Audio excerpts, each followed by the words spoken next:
Hey guys, welcome back to the channel. It's been a while since I've last said this, but I love this piece.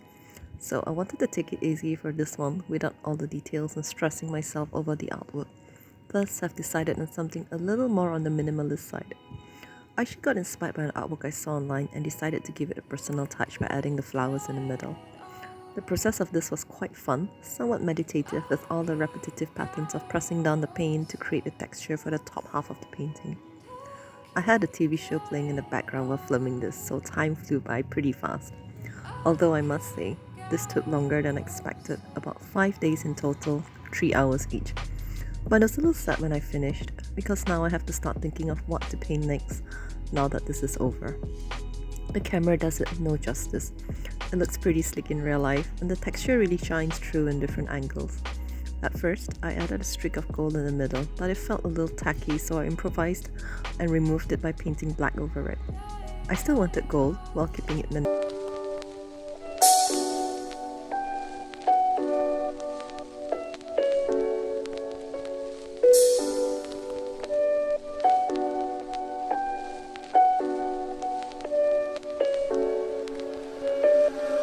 I wanna take you somewhere so you know I care, but it's so cold and I don't know where. I brought you daffodils on a prettiest tree, but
take you somewhere so you know I